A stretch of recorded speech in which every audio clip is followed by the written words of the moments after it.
Bonjour, bonsoir à tous. J'ose croire que vous allez bien. En tout cas, moi je me porte bien. Voilà, par la grâce du Seigneur. Je suis votre frère Messila. Soyez les bienvenus sur votre plateforme, le centre de formation Lamed. Voilà, nous sommes dimanche le 2 juillet 2023. Il est 18h12 à notre horloge, à notre montre. Voilà. Seigneur, je te bénis encore pour ces moments. Et je prie, Papa, par ta grâce, que tu connais tous ces moments entre tes mains. Je prie que tout ce qui va être dit, Papa, qu'aucun mérite me soit attribué, mais que toute gloire te soit rendue, Seigneur Père. Et je te bénis, je te rends gloire, grâce, puissance, force et majesté, afin que ton nom se soit glorifié. Alléluia. Merci, Seigneur. Alléluia. Merci, Elohim Adonai. Amen. Appréciez avec moi ce cantique, ouais, cantique spirituel.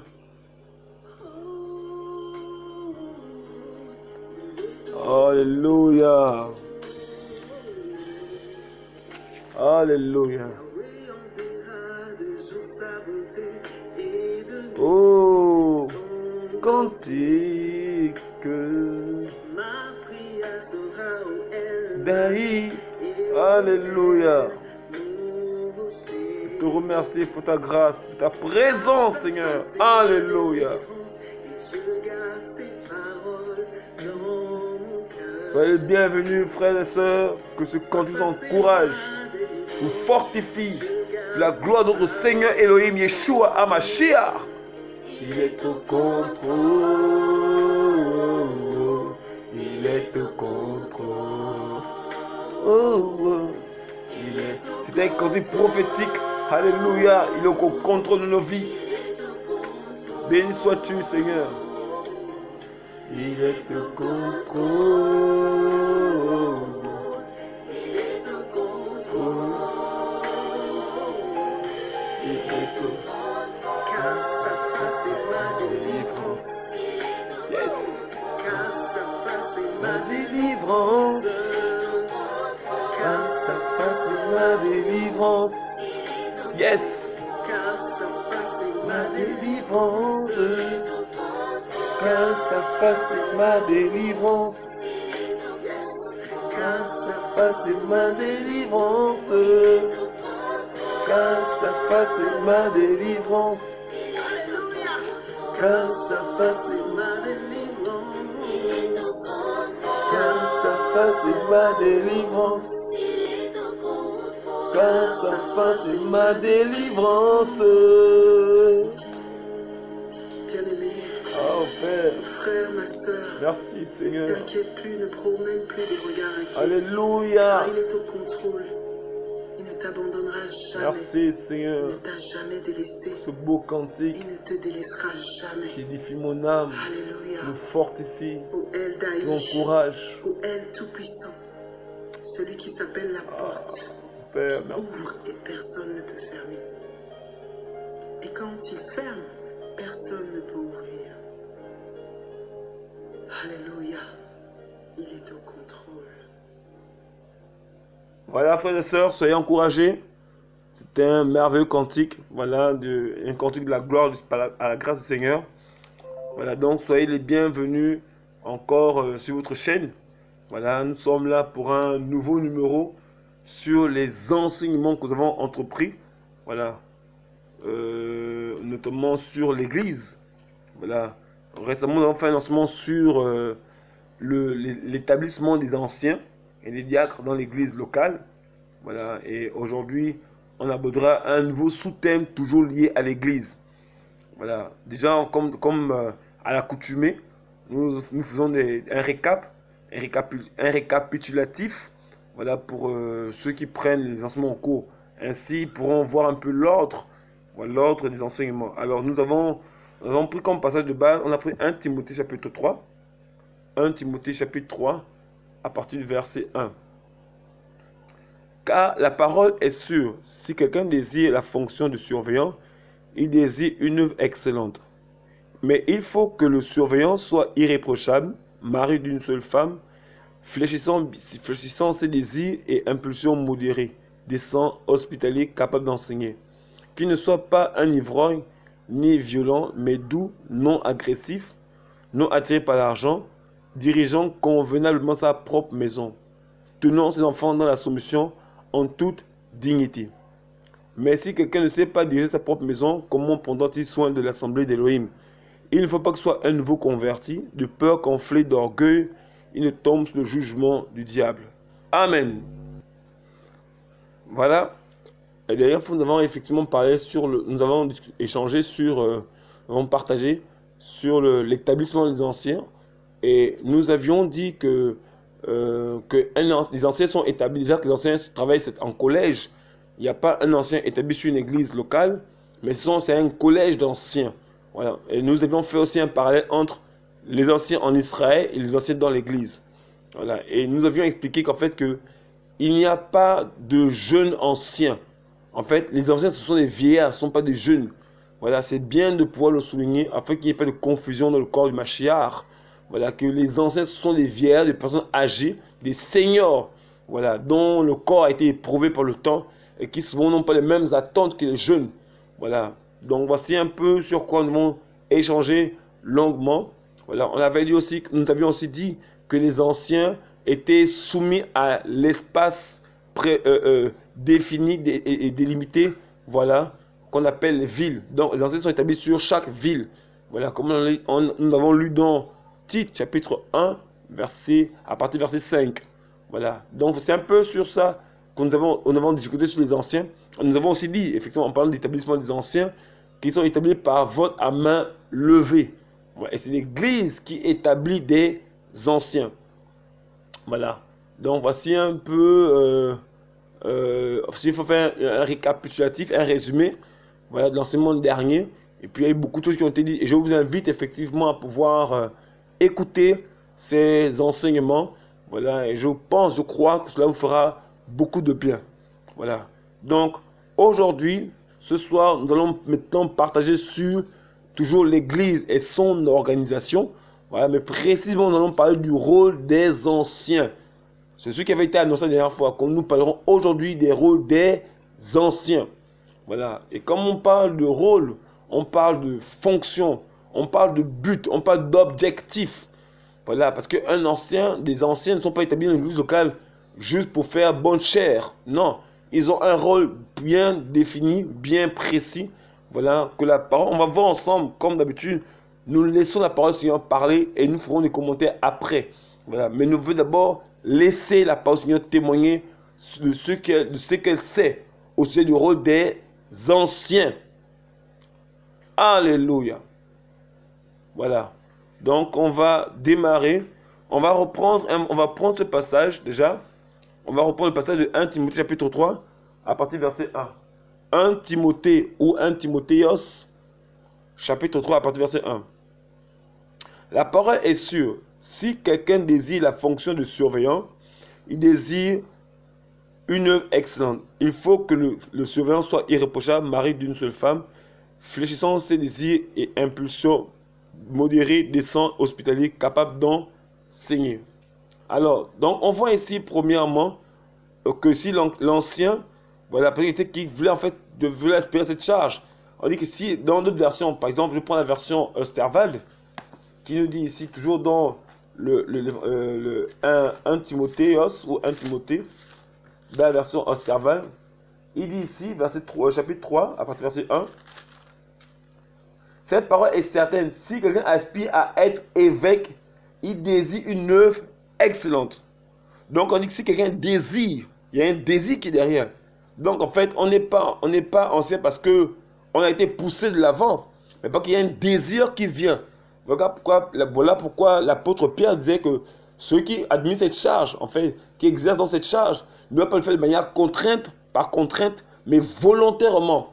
Il faut que la personne soit motivée elle-même, certainement par le Seigneur, voilà, à pouvoir entrer dans cette charge. Voilà, et ensuite après, si l'Église reconnaît en lui des qualités, voilà, et qu'il est sans défaut sur le plan de la vie, il peut intégrer le collège ancien s'il en existe déjà un. Voilà, et s'il n'en existe pas, ce collège sera premièrement formé. Voilà, mais on dit ici que ceux qui aspirent à la charge d'évêque désirent une œuvre excellente. Donc la Bible me dit ici que l'anciennat est une œuvre excellente. Voilà, parce que souvent, on peut penser que ils n'ont rien à faire chez eux. Voilà, voilà. Non, la Bible nous dit que ceux qui aspirent à cette charge, voilà, désirent une œuvre excellente. Voilà, c'est une œuvre excellente parce que elle permet, il y a beaucoup je veux dire, il y a un honneur d'être ancien. Voilà, c'est un honneur d'être ancien, frères et sœurs. Voilà. Mais comme nous l'avons dit, pour aspirer à la charge d'évêque, bien évidemment, il fallait que la personne soit un vieillard. Voilà. Donc, refusez tout jeune qui aspire à cette charge. Il faut refuser parce que les critères que la Bible nous donne pour être ancien, bien évidemment, devaient répondre à un certain nombre d'éléments. Voilà, mais c'est le critère de base. Il faut que ce soit un vieillard, un ancien, un vieux. Voilà. Alors, le mot, quand on dit œuvre excellente, le mot excellence dit kalos. On dit beau, bel, excellent, éminent, de choix qui surpasse, précieux, utile, convenable, louable, admirable. Vous voyez qu'on dit bien que ceux qui aspirent à la charge d'évêque désirent une œuvre excellente, belle, voilà, précieuse, utile, convenable, louable, admirable. Vous voyez, donc c'était important, voilà, qu'il y ait dans l'église, voilà, des anciens soient établis. Voilà. Et déjà, il faut bien préciser qu'un ancien n'est pas établi sur une église je veux dire quoi, de 2 personnes, ou de 10 personnes, ou de 15 personnes, ou de 20 personnes même. Non, on l'a vu ensemble que les anciens sont établis sur une église locale. Nous avons pris le cas, par exemple, de notre nation, le Gabon.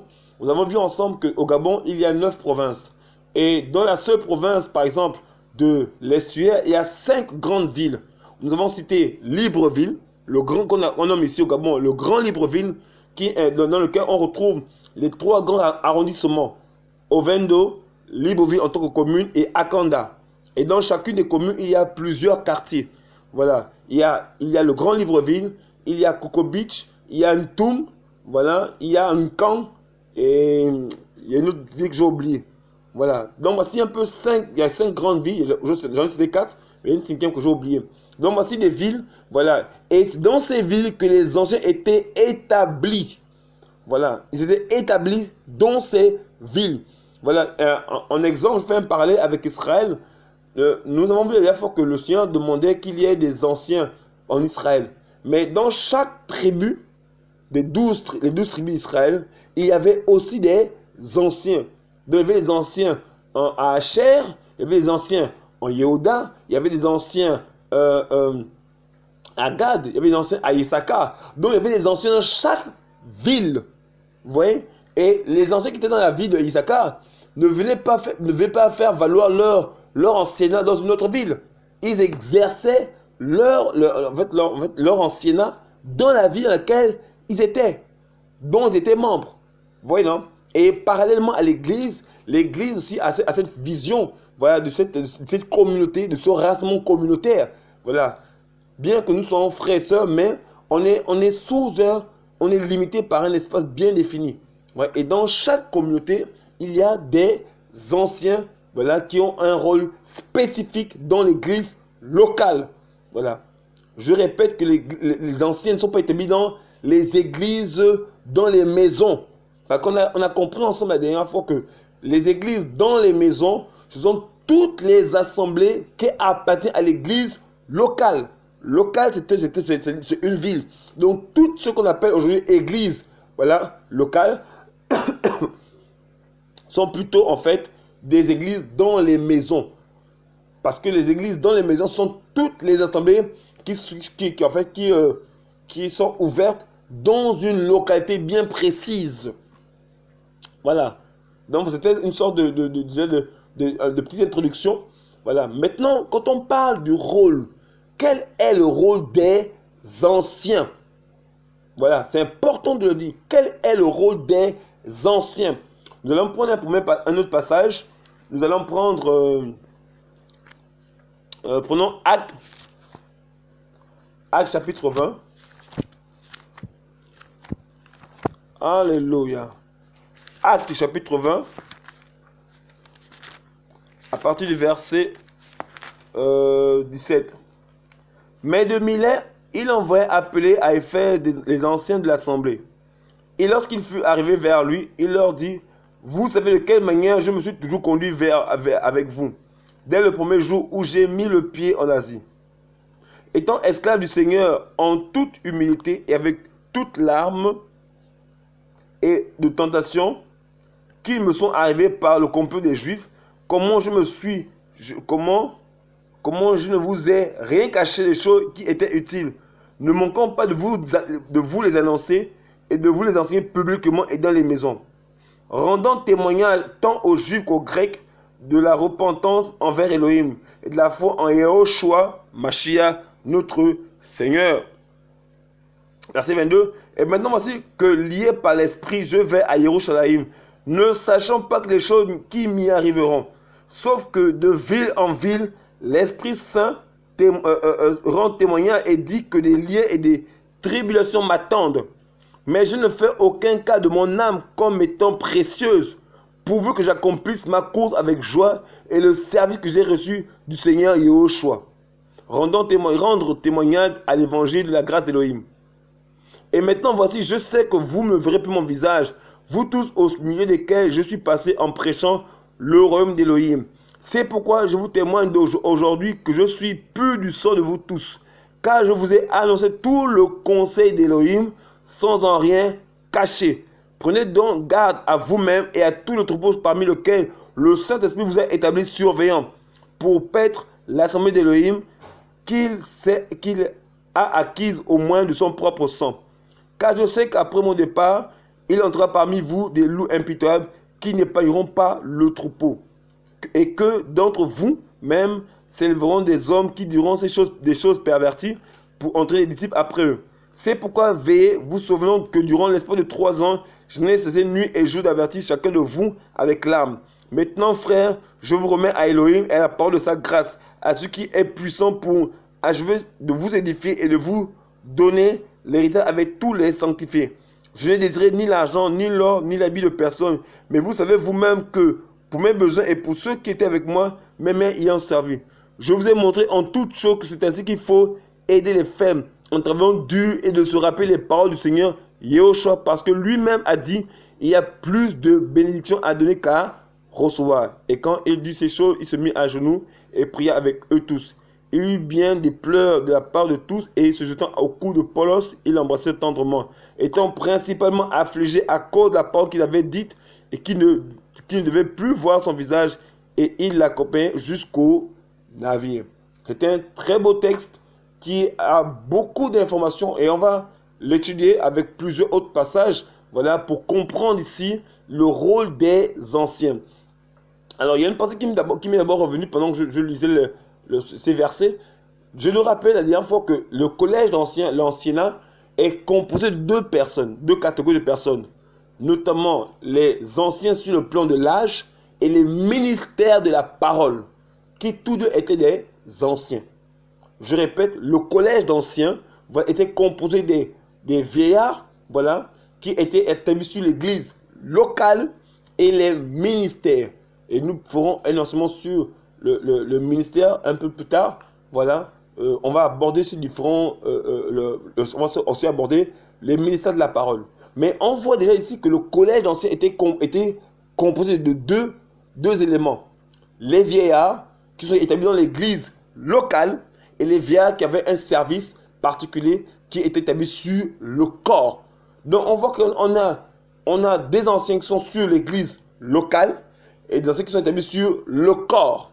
Voilà, ça c'est un autre aspect qu'on soulèvera un peu plus tard. Voilà, on voit les ministères ici, effectivement, des ministères de la parole qui étaient, voilà, des éléments assez importants qui travaillaient dans le corps. Voilà, le corps du Seigneur. Voilà. Et quand on passe de ces ministères, effectivement, on parle de ces hommes, ces femmes qui étaient mûrs, de ces hommes plutôt qui étaient mûrs, voilà, pour faire le travail, l'œuvre du Seigneur, tout ça là. Mais quand on parle plutôt d'anciens, je veux juste éclairer encore, en fait, que quand on parle d'anciens, c'est vraiment des vieillards. Et après, il y a ces ministères de la parole qui travaillent avec eux en accord pour le bon fonctionnement de l'Église. Voilà.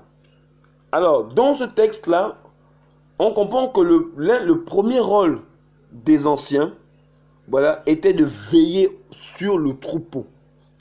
Alors, je prends le premier passage. Prenons le verset verset 28. Prenez donc garde à vous-même. On va prendre à partir du verset 25. Et maintenant, voici, je sais que je ne verrai plus mon visage. Vous tous au milieu duquel je suis passé en prêchant le royaume d'Élohim. C'est pourquoi je vous témoigne aujourd'hui que je suis pur du sang de vous tous. De tous plutôt. Car je vous ai annoncé tout le conseil d'Élohim sans en rien cacher. Prenez garde à vous-même, à tout le troupeau parmi lequel le Saint-Esprit vous a établi surveillant ou encore évêque pour paître l'assemblée ou l'église d'Élohim qu'il a acquise au moins de son propre sang. Donc on voit que première fonction ici, les anciens étaient établis pour paître. Vous voyez, les anciens ont d'abord première fonction, c'est de paître le troupeau. Des fois on l'avait vu, mais on va encore revenir sur ce mot-là pour encore bien comprendre le sens. Donc vous savez que l'un des premiers rôles des anciens, voilà, c'est de paître le troupeau. Alors vous savez comme moi, je présume, voilà, que le mot paître, en fait, c'est un mot qui est plutôt utilisé dans la gestion des brebis, au sens physique du terme. Ça veut dire que c'était des personnes, c'était les bergers, voilà, qui avaient à sa charge un troupeau. Et le mot paître était utilisé dans le sens où, en fait, ils nourrissaient ce troupeau. Voilà. Le mot paître vient du grec, un instant.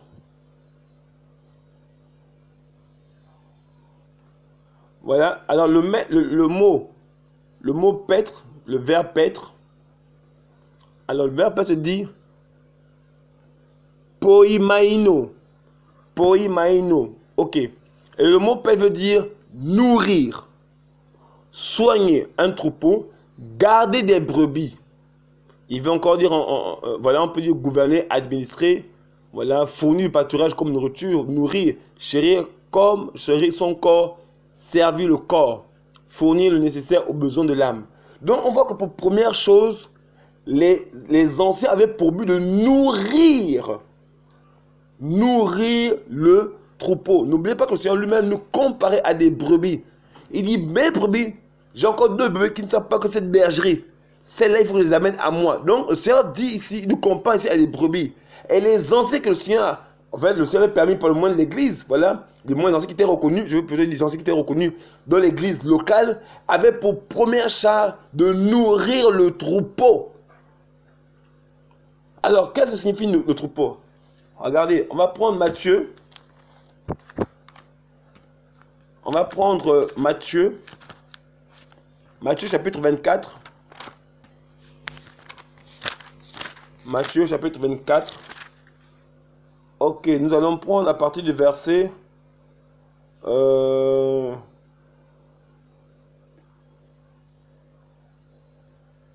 Voilà. Verset 45. Matthieu chapitre 24 à partir du verset 45. Quel est donc l'esclave et fidèle? Parce que un ancien est aussi esclave et serviteur du Seigneur. Donc ici, pas de manière générale faire assez serviteur. Mais prenons ce mot dans le cadre des anciens. Quel est donc l'esclave et fidèle et prudent que son Seigneur a établi sur tous ses serviteurs et leur donner la nourriture au temps convenable? Donc le Seigneur dit ici, on voit bien qu'ici que les anciens étaient, bien qu'étaient établis par l'église locale, mais ils étaient aussi établis par le Seigneur. Ils sont d'abord établis par le Seigneur. Après, évidemment, l'église locale les reconnaissait. Il dit, quel est donc l'esclave fidèle et prudent que son Seigneur a établi sur tous ses serviteurs pour leur donner la nourriture au temps convenable? Donc, on voit premièrement ici que les disciples, en fait, les anciens avaient reçu en fait, du Seigneur son peuple. C'est comme si le Seigneur envoyait son peuple vers les anciens. Voilà. On va dire qu'en fait, au milieu des frères et sœurs, des personnes ont été reconnues dans l'anciennat, dans ce service de charge. Et le Seigneur dit, quels sont ces serviteurs? Voilà, ces esclaves fidèles et prudents que son Seigneur a établis.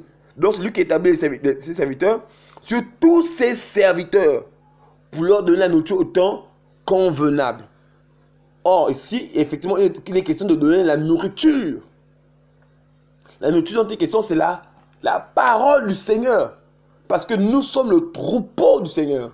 Et on a besoin chaque jour de la parole du Seigneur pour être alimenté, pour être nourri. Donc les anciens ont pour but de nourrir le troupeau. Vous voyez, frères et sœurs, les anciens dans une église locale ne sont pas muselés, ne sont pas muets. C'est que dans leur chair, ils ont pour but de nourrir le troupeau.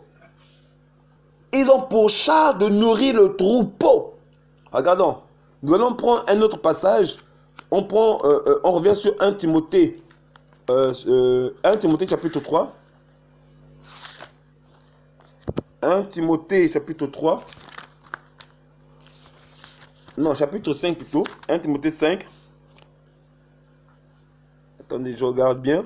Non, prenons 1 Timothée chapitre 3, verset 2. Mais il faut que le surveillant soit irréprochable, mari d'une seule femme, fléchissant ses désirs et impulsions, modéré, décent, hospitalier, capable d'enseigner. Donc vous voyez, quand on parle de nourrir, dans le fait de nourrir quelqu'un, mais en fait, spirituellement, en fait, c'est question d'enseigner, de donner la parole.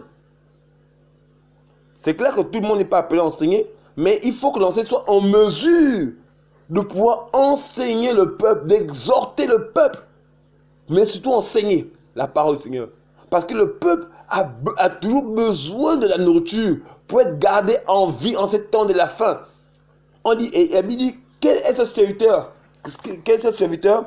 Verset 45, quel est donc l'esclave et fidèle et prudent que le Seigneur a établi sur ses serviteurs pour leur donner plutôt la nourriture au temps convenable. Ça veut dire qu'à chaque saison, il y avait un message.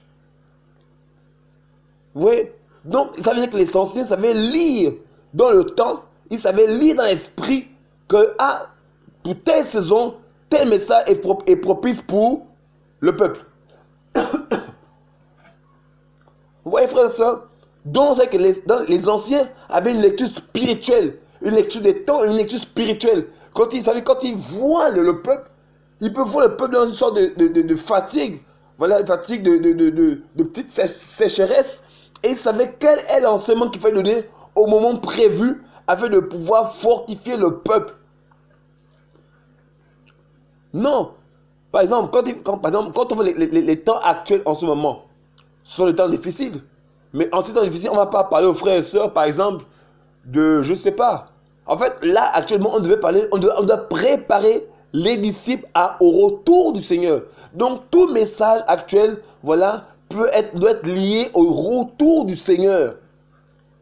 Pour ne pas distraire le peuple.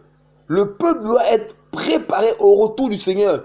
Parce que nous pensons que nous pensons sa préparation. Donc, en ce temps de la fin, nous, chrétiens, qui sont là, on a sa parole du Seigneur, mais les anciens aussi, voilà, doivent veiller chaque jour par le mot de la parole afin de donner au peuple la parole du Seigneur au moment précis, au moment voulu. Les temps sont difficiles et on voit que le retour du Seigneur est plus qu'imminent. Et les anciens ont la charge de donner au peuple la nourriture convenable qui est proportionnelle au temps dans lequel nous sommes. Imaginons par exemple que nous sommes on prend le cas par exemple de temps, je reviens sur ça, on est au temps, le temps de la fin, on va peut-être parler aux frères de la pauvreté. Bon, c'est un exemple que j'essaie de donner. Voilà, on va leur parler par exemple de pouvoir, je ne sais pas en fait, un exemple, je cherche l'exemple, je n'en trouve pas, mais je peux te dire qu'il y a une saison précise. Donc on voit bien qu'ici que les anciens ne travaillaient pas dans le désordre. Ils avaient une vision. Et ils savaient lire les temps. Comme les fils d'Issachar. Ils savaient interpréter les temps. Et même dans une église locale, bien que dans le temps de la fin, dans l'église locale peut avoir un besoin spécifique. Et eux aussi, ils doivent lire le temps par rapport à l'assemblée. Parce qu'il y a la saison générale, la saison prophétique, au sujet du retour du Seigneur, mais en même temps, les églises ont des spécificités. Les églises en sont particulières. Donc, chaque église, chaque assemblée, chaque église locale, n'ont pas les mêmes réalités, n'ont pas les mêmes challenges, n'ont pas les mêmes combats. Et en fonction de ce par quoi l'église passe, les anciens de l'église locale doivent savoir quel est le message que les frères ont besoin. Par exemple, les anciens peuvent discerner que c'est plus le temps de rester assis dans une église dans la maison, mais c'est le temps de sortir, d'aller évangéliser le peuple. Or, si on garde les frères toujours assis, frères, ils vont mourir.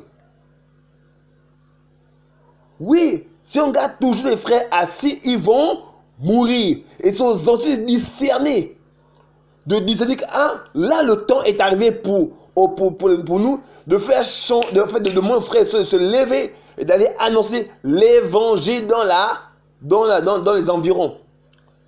Parce qu'il y a un temps, la Bible déclare dans Ecclésiaste 1, 9, 3, 15, il y a un temps pour toute chose sous le soleil. Donc il y a un temps où on est assis, on reçoit la parole du Seigneur. Mais il y a un temps aussi où on doit se lever pour apporter la parole du Seigneur. Alléluia. Vous voyez, frères et sœurs, or si les anciens ne savent pas discerner ces moments, ces saisons, frères, ils vont être des lourdeurs pour le peuple du Seigneur. Ils vont être des fardeaux inutiles pour le peuple. Ils vont donner des nourritures avariées qui ne correspondent pas plutôt à la saison dans laquelle nous sommes. Frères et sœurs, mon frère, toi qui es certainement ancien, quand tu disais quel est le temps dans lequel nous sommes, quelle est la nourriture dont le peuple a besoin actuellement, on ne traite pas de des hommes, et les anciens, on va le voir, c'était des hommes qui avaient une vision. Or, si on n'a pas la vision, frères et sœurs, je vous assure, on va entraîner le peuple dans bien de problèmes. Et le propos va se perdre. Parce que la Bible aussi dit, je vais reprendre verset 45 du chapitre 24. La Bible dit ici, quel est donc l'esclave fidèle et prudent que son Seigneur a établi sur tous ses serviteurs pour leur donner la nourriture au temps convenable. Donc on dit premièrement, quel est l'esclave fidèle, donc fidèle et ensuite prudent, que son Seigneur a établi, voilà, sur tous ses serviteurs pour leur donner la nourriture au temps convenable. Vous voyez, frères et sœurs, il y a une nourriture saisonnière. En ce moment, on peut parler de la fin des temps, on peut parler du social, on peut parler d'évangélisation, on peut parler d'enseignement. Oui, c'est un package. Mais quel est l'enseignement dont le peuple a besoin actuellement d'entendre?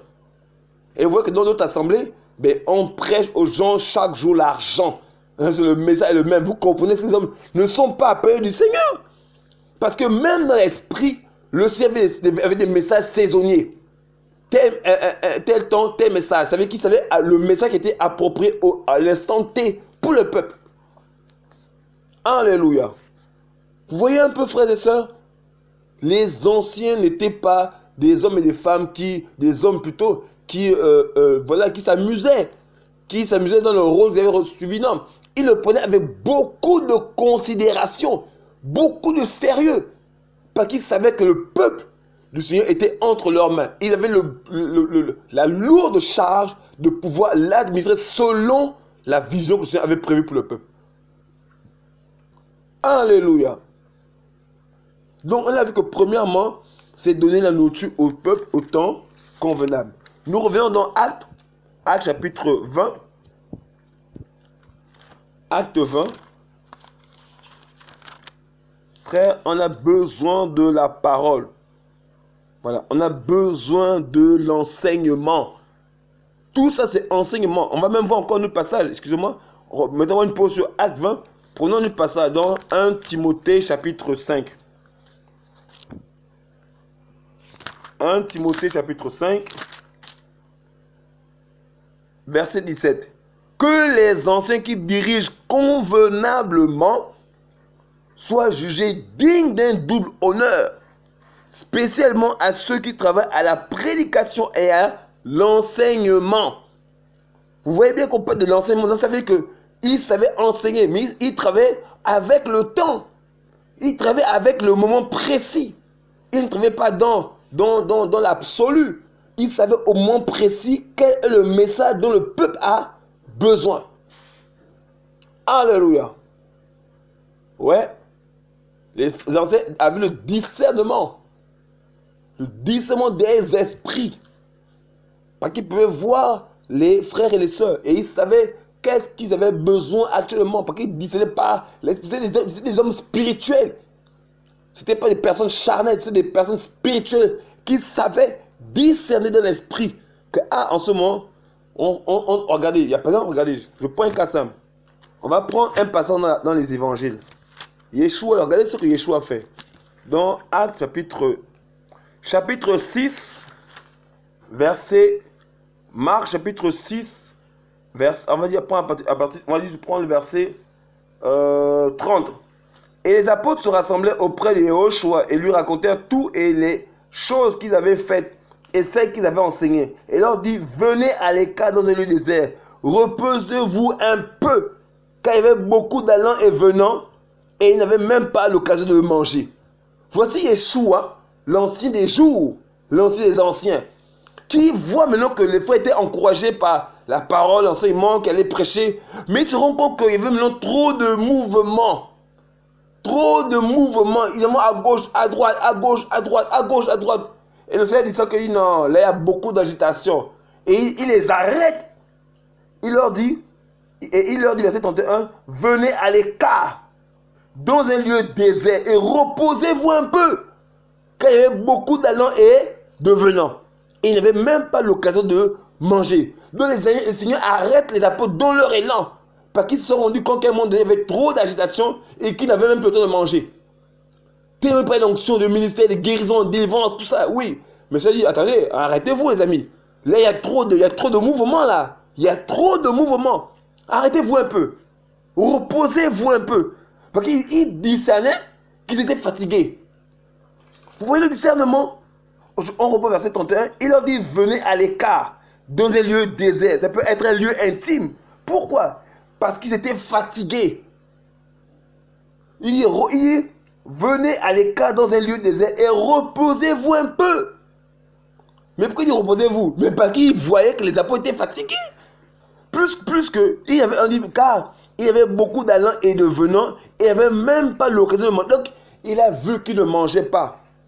Et vu qu'ils ne mangeaient pas, mais il disait qu'ils étaient fatigués. Il a dit qu'ils étaient fatigués. Et Dieu a demandé qu'ils arrêtent. Et ils sont arrêtés. Vous voyez que le Seigneur lui-même discernait. Il ne laissait pas le troupeau aller de gauche à droite, non, mais il discerne. Il se fait un discernement, il remarque que, mes éléments aujourd'hui ne mangent plus. Mais s'ils ne mangent plus, comment ils vont faire l'œuvre du Seigneur? Ils seront fatigués, ils vont mourir dans quelques kilomètres. Parce qu'ils n'ont même pas de quoi manger. Et le Seigneur arrête leur mouvement. Leur mouvement d'évangélisation, de guérison, de miracle. Parce qu'à cause de l'onction, les gars étaient surexcités. Les guérisons, miracles, délivrance. Et après, il dit non. Asseyez-vous, les amis. Venez à l'écart. Ça peut être un repli stratégique. Un retrait dans l'intimité pour se ressourcer. Parce que quand c'est dit, mettez-vous à l'écart dans un lieu désert, mais c'était pour être avec eux. C'est pour que les apôtres soient avec lui. Et par la parole qu'ils recevaient, les apôtres recevaient, ils étaient nourris spirituellement, ils étaient rechargés, ils étaient requinqués, revitalisés. Vous voyez, frères et sœurs, il a rechargé les disciples en les enseignant, en leur enseignant la parole, en leur donnant des conseils, des enseignements, tout ça là. Mais il a arrêté les frères dans leurs élans. Vous savez qu'à l'image de Yeshua, nous aussi, on doit apprendre à discerner le temps. Nous devons discerner les temps. On peut voir que les frères, il y a trop d'allées et venants, trop d'allants et venants. Frère, les anciens peuvent dire, frère, arrêtez. Arrêtez-moi tout ça. Ce n'est pas du despotisme. Ce n'est pas de la domination. Il peut discerner que, là en ce moment, il y a trop de mouvements et les gens sont fatigués et de l'esprit. Et quand tu es fatigué dans l'esprit, mais tu es vulnérable. Par contre, tu auras le discernement de voir que là, tu es en danger ou tu es en sécurité. Et il peut arrêter l'élan pour un temps, parce que je n'ai pas arrêté l'élan là éternellement. Non, indéfiniment, non. C'était pour un temps afin qu'il se repose. Oui, frère et soeur, on peut demander à certaines personnes de s'arrêter pour un temps afin qu'ils se reposent. Ouais, mais il faut savoir discerner. Il faut discerner. Ça peut être sur 2-3 frères qu'on peut voir, quand ça peut voir sur plusieurs frères que l'on observe. Mais il faut discerner. Il faut lire dans les temps. Quel est le message du temps? Si, parce que si on laisse tout le temps les frères se aller dehors, je vous assure, l'orgueil va monter dans leur cœur. L'orgueil va monter dans leur cœur. Et tellement devenir orgueilleux qu'ils auront du mal à se soumettre.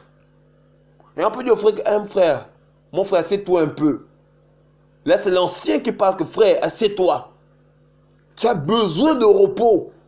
Tu as besoin d'être restauré. Oui.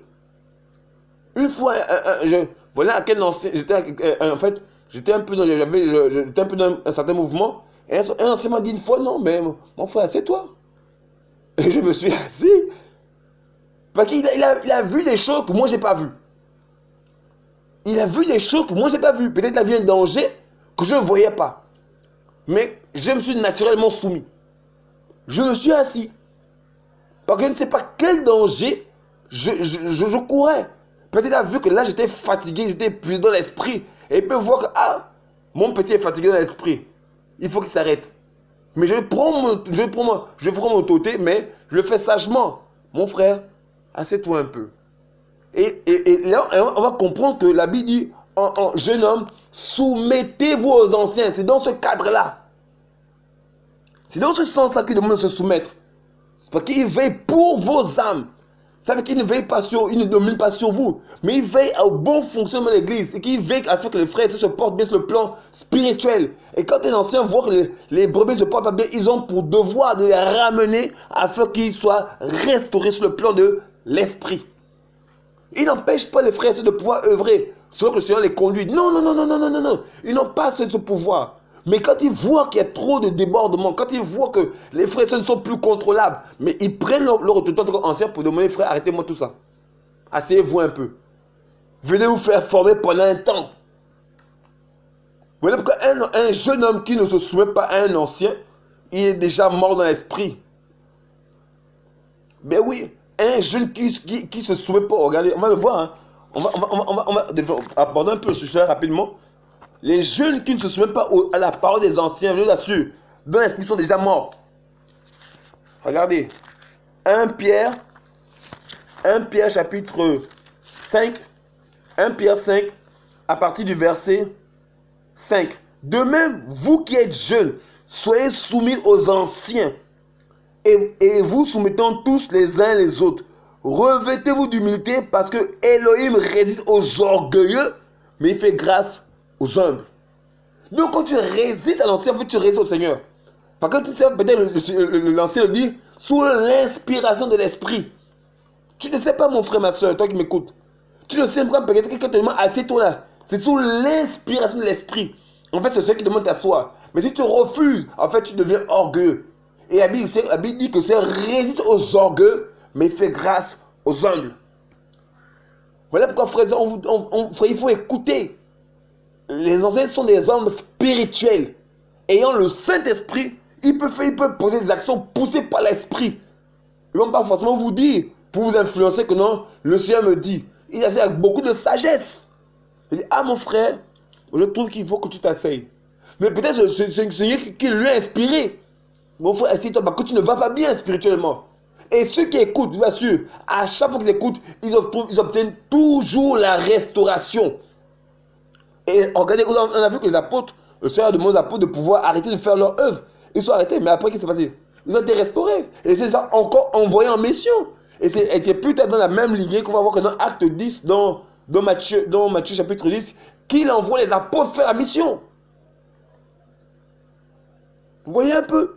Donc il ne faut pas, et pour les jeunes, il faut apprendre à écouter les anciens. Jeunes hommes, soumettez-vous aux anciens. Il ne faut pas toujours dire non, les anciens nous bloquent, non, les anciens nous empêchent. Frère, c'est charnel de parler comme ça. C'est charnel de parler ainsi.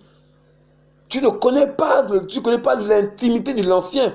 Tu ne sais pas ce qu'il voit sur ta vie. Parce que nous, jeunes hommes, voilà, bien qu'ayant déjà un certain âge déjà, voilà, mais on voit, on observe que les jeunes souvent, voilà, sont en tendance à balayer du revers de la main ce que les anciens disent. Même si devant eux, ils ne le disent pas, mais ils le font en coulisses. Oh, l'ancien voulait me dire telle chose. Mais frère, tu parles contre toi-même. Tu portes la malédiction sur ta vie. Tu es en train de mettre sur ta vie une malédiction parce que tu parles mal contre un ancien. Oh, tu ne sais pas ce qu'il y a dit sur ta vie. Tu ne sais pas que le conseil qu'il te donne, c'est même en vue de te sauver, de t'épargner du chemin de l'égarement. Il y a des gens qui sont tellement fragiles dans l'esprit. Il suffit juste d'une attaque de la sirène pour qu'ils tombent dans la masturbation, la pornographie. Mais si tu n'as pas cette connaissance-là, tu ne sauras pas comment les choses se passent. Voilà pourquoi les anciens veillent pour nos âmes. Ils ont une grâce, ils ont un discernement qui leur donne de voir des choses que même nous on ne voit pas. Comme nous l'avons dit dans l'enseignement précédent, les anciens ont de l'expérience dans la vie chrétienne. Donc il y a des erreurs qu'ils ont déjà vues, observées, vécues, voilà, qui peuvent ils peuvent, par le moyen des conseils, des directives, nous en épargner différents problèmes qui peuvent nous arriver. Parce qu'il ne faut pas ignorer quand les anciens nous voient, en fait ils voient leur jeunesse. Oui frères et sœurs, quand les anciens voient les jeunes, en fait ils voient leur jeunesse. Et quand ils voient leur jeunesse, ils voient leurs erreurs. Et quand ils voient un frère, tel frère fait telle chose, mais ils se rappellent déjà de son passé. Ces erreurs qu'il a commises. Et là, pour éviter que tu tombes dans le même piège, il te dit, mon frère, arrête-toi. Quand il le dit, c'est parce qu'il sait où ça va te mener. Alléluia. Donc on voit que l'un des premiers rôles de l'ancien, c'est de paître. On a vu que dans paître, il faut nourrir le troupeau. On a vu ça tout à l'heure, de nourrir le troupeau. Voilà. Ensuite, après, on a vu effectivement que donner la nourriture au temps convenable. Voilà. On continue encore. Ensuite, on a le mot soigner un troupeau. Donc il y a déjà le fait de pouvoir donner la nourriture au troupeau, mais aussi le fait de soigner le troupeau. Or, si on parle de soigner, il y a blessure. Vous voyez un peu? C'est ce dont on parlait. Donc, quand on parle de soigner, il y a blessure. Il y a chute. Il y a foulage. On s'est foulé, par exemple, le talon. Donc, quand un ancien, il peut dire dans le troupeau qu'il y a des brebis qui ne se portent pas bien, qui sont blessées. Et les blessures dont il est question sont les blessures spirituelles.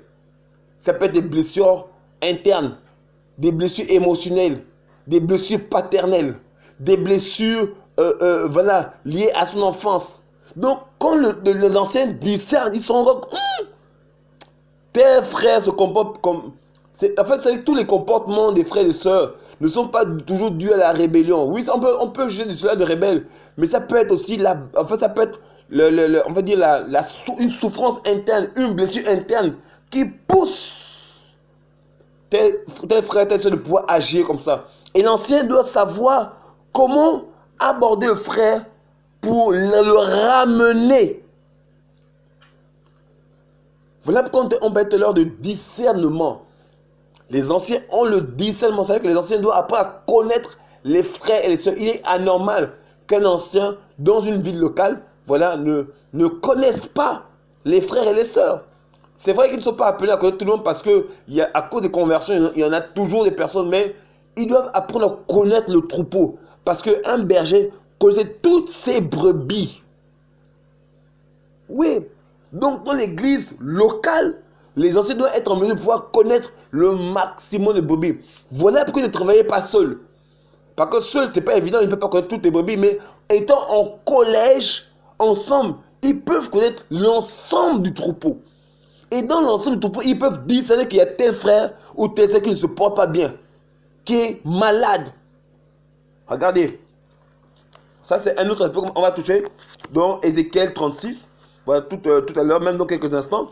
Mais on voit que les anciens pouvaient discerner quels sont les frères et ceux qui avaient des maladies spirituelles, des maladies de l'âme, qui avaient des souffrances internes. Et ils les approchaient. Regardons.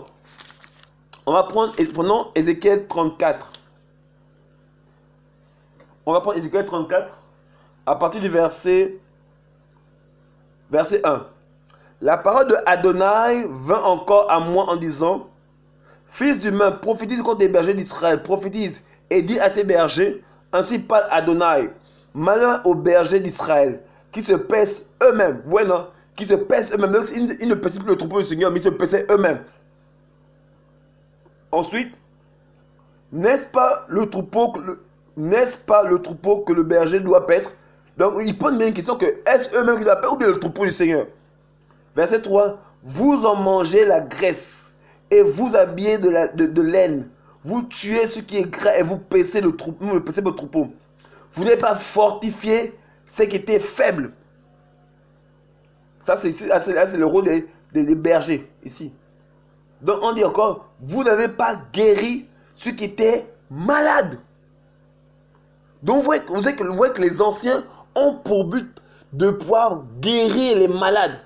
Et pour votre information, les anciens sont aussi un peu comme des pasteurs de l'église locale. Parce que ils sont rattachés au troupeau.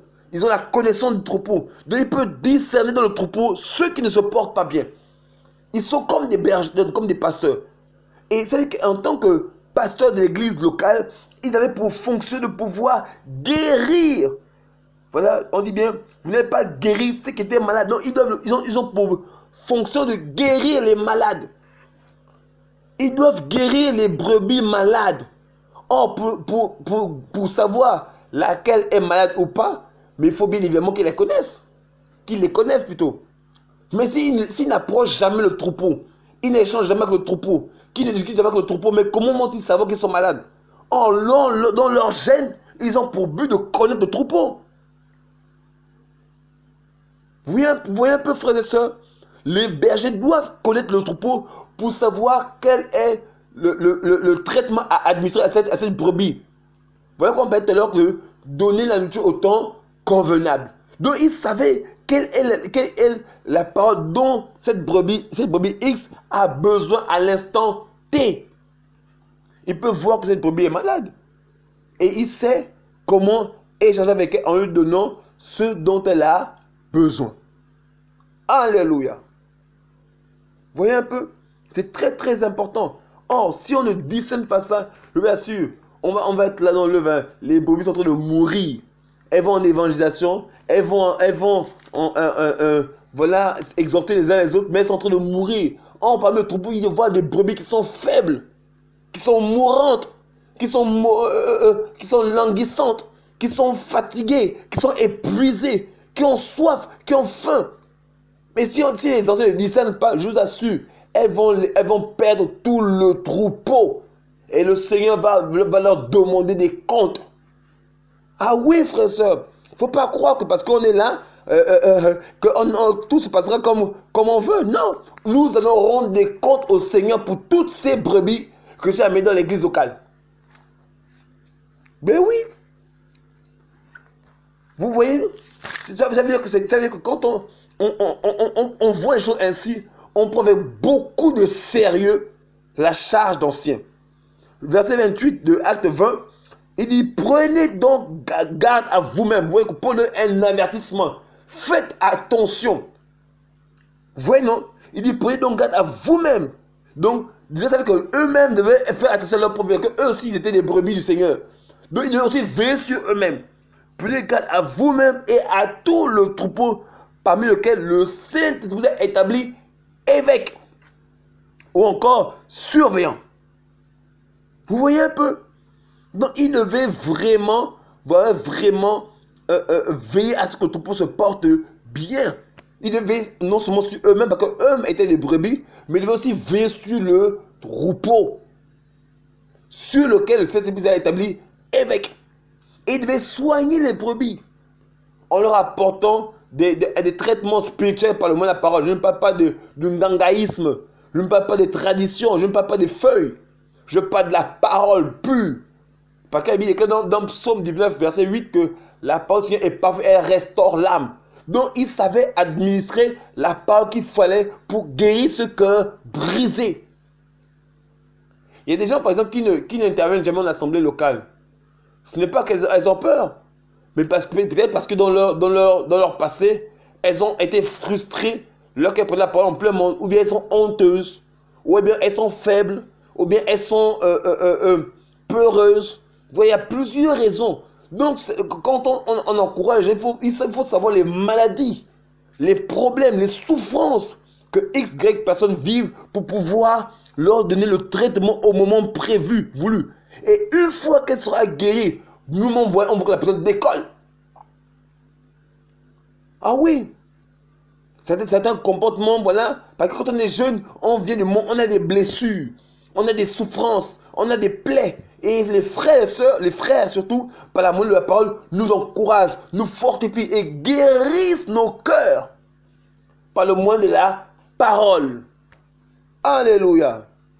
Voilà pourquoi un jeune qui comprend ça se laisse enseigner. Parce que l'enseignement n'est pas seulement que didactique, elle est aussi pratique. Il y a aussi l'enseignement pratique, où tu peux aussi échanger avec un frère. Voilà. Et tu vois comment il fait. Alléluia. Vous voyez un peu, frères et sœurs? C'est ce dont la Bible parle. On dit ensuite après, donc après soigner, voilà, on parle de garder des brebis. Donc les anciens avaient pour vocation aussi de garder les brebis. Voilà qu'ils portent le nom de surveillant. Mais pourquoi garder les brebis? Un berger, il garde les brebis pourquoi?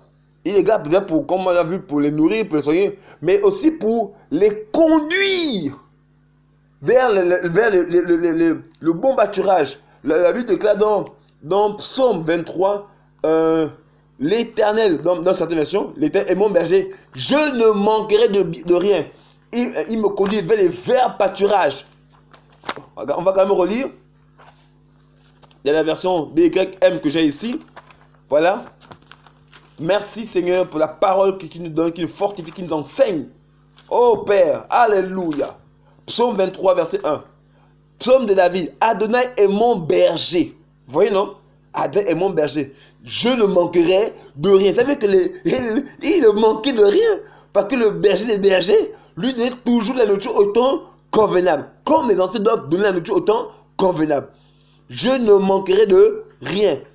Il me fait reposer dans des pâturages d'herbes vertes. Donc il amène toujours les brebis dans le lieu où elles peuvent facilement, voilà, manger. Il me dirige près des eaux de repos. Donc où je peux me reposer. Il reste, après il dit, il restaure mon âme. Il me conduit dans les sentiers de la justice pour l'amour de son nom. Ensuite après, donc même quand je marche dans la vallée de l'homme de la mort, je ne craindrai aucun mal, car tu es avec moi. Ton bâton et ta houlette me consolent. Donc on voit que eux aussi, quand tu dis qu'ils gardent le troupeau, c'est pour faire quoi? C'est pour le mettre sur le chemin de la justice.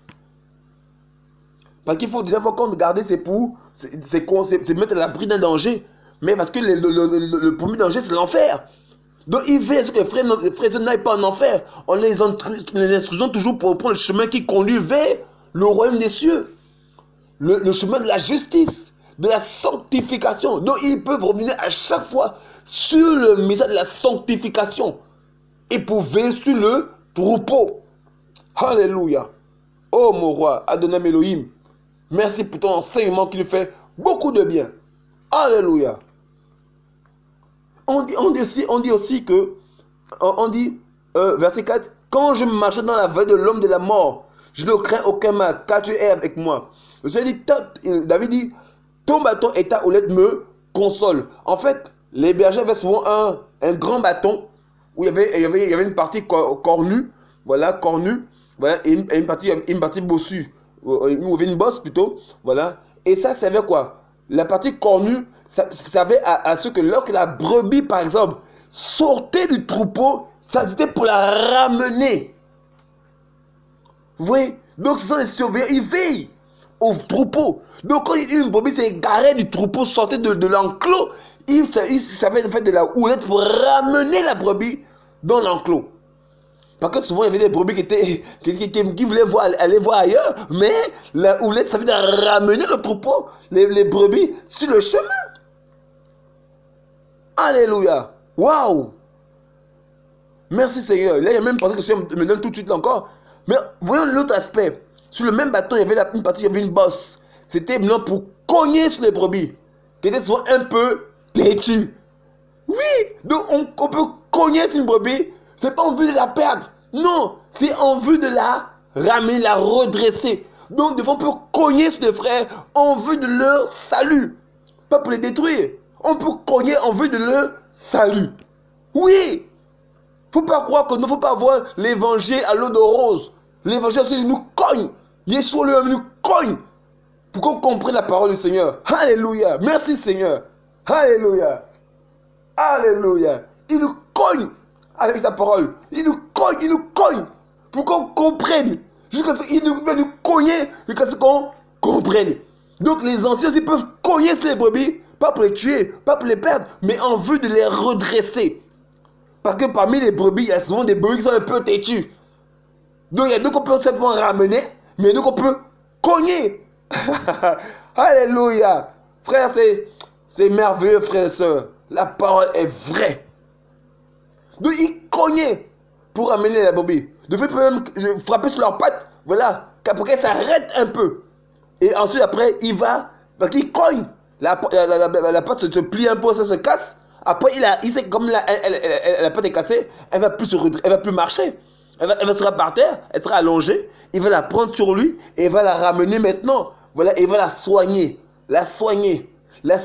Et quand il la soigne, il fait un beau petit chant, des cantiques, et elle se sent consolée. Donc il peut cogner. Après, quand il ramène maintenant, avec les paroles douces, tu sais que l'évangile, le Seigneur nous aime, il veut te sauver, il veut te bénir. Vous voyez que c'est comme ça que les anciens travaillaient. Il cogne, après il soigne. Et quand la blessure est guérie, elle serait, mais la brebis, vas-y. Et généralement, les brebis qui ont compris ne refont plus les mêmes choses. Et souvent même, avant même qu'il fasse une chose, elle vient voir l'ancien pour demander, ah, l'ancien, il fait telle chose, mais ça tu penses quoi? Et puis non, vas-y, c'est bon, pense. Parce que la brebis a compris. Vous voyez un peu, frère et soeur, elle a compris que c'est important de faire très attention. Parce que ce chemin que nous avons entrepris, voilà, ce chemin long, il est périlleux. Il y a beaucoup de choses dans les coulisses. Donc on a besoin de faire attention, d'écouter souvent les conseils pour ne pas être pris au piège par les forces des ténèbres. Alléluia. Après, on nous parle, on va prendre un passage, le verset 5 plutôt, verset 5 du berger. Bon, c'est bien, ça concerne le Seigneur. C'était des éléments qu'on prenait. Alors, le Seigneur va nous donner un passage, on va prendre Luc 15. Je pense que c'est Luc 15. Luc 15.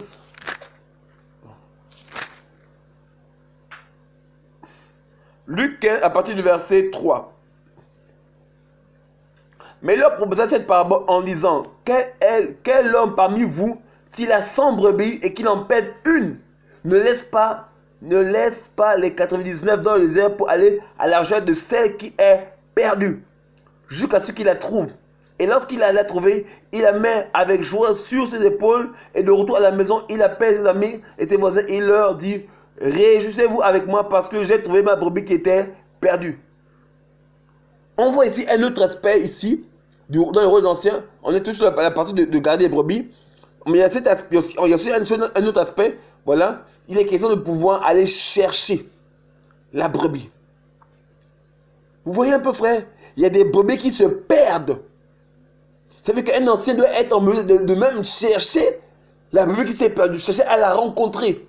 Parce qu'elle a fui l'enclos, elle a abandonné l'enclos. Or, en fuyant l'enclos, en sortant de l'enclos plutôt, voilà, mais elle est exposée maintenant aux loups ravisseurs, aux loups méchants. Parce qu'elle est dans la nature, elle n'a plus de surveillant. Et là maintenant, elle est exposée à toutes sortes de fauves, des loups, des tigres, des lions, des bêtes féroces. Et elle est exposée. Donc l'ancien va à la recherche. Le Seigneur n'est-il pas venu chercher, frères et sœurs? Ben si, parce que l'ennemi en voulait nos âmes. Il est descendu lui-même dans le monde. Il est venu nous chercher pour le monde de l'évangile. De même, les anciens doivent être même en mesure de rechercher les frères et sœurs qui sont perdus. Ils les frères sont forcés dans la perdition. En disant simplement, il n'était pas le Seigneur. Non! C'était une conclusion trop facile à donner. Ils doivent aller au bout, chercher les personnes qui sont égarées, chercher les rencontrer même leur maison, savoir pourquoi tu t'es détourné, pourquoi tu es parti, pourquoi voilà. Discuter avec les frères et sœurs. Des fois, il y a des frères qui ont juste besoin d'écoute. Parce qu'elles ne se sont peut-être pas écoutées, elles ne se sont pas peut-être considérées, elles se trouvent inutiles. Elles se disent, mais à quoi bon être là? Mais je pars. Mais quand elle part, elle va dans le monde, elle se met dans la chair, après elle va dans le monde. Et ces anciens ont pour but d'aller chercher ces brebis qui sont égarés. Vous voyez un peu, frère et sœur? Donc ils cherchent à aller à la rencontre de toutes ces personnes-là, voilà, pour les retrouver. Et discuter avec ces différentes personnes. Alléluia. Pour les encourager, pour les fortifier, pour les bénir. Oh, frères et sœurs. Vous voyez qu'on comprend ensemble que le rôle d'ancien, ce n'est pas une charge facile. Bien que la Bible dit que c'est une œuvre excellente, mais ce n'est pas une charge facile. Parce que l'ancien doit prier pour les brebis. Il doit aussi veiller pour leur vie. Il doit les encourager, les fortifier, les reprendre, les exhorter, les consoler. On voit ici que le Seigneur dit que cet homme qui a 99 brebis et qui les laisse dans le désert et il aille chercher celle qui est perdue. Ça, c'est le cœur du Seigneur. Aller chercher la brebis perdue. Or, dans le monde, qu'est-ce qu'on va trouver? On va trouver des fausses doctrines, des faux prophètes, des faux pasteurs, des faux prêtres, des sorciers. Donc les brebis qui sont égarées seront exposées à différents faux prophètes. Et les frères et sœurs, les anciens, autant qu'ils peuvent, voilà pourquoi je ne peux les condamner s'ils n'ont pas fait, s'ils ne sont pas investis, je ne suis pas le Seigneur. Mais l'ancien doit essayer autant que se peut à faire un effort pour aller chercher ces brebis. On dit bien qu'ici, il a abordé les 99 autres, voilà pour aller prendre ceux qui s'est égarés.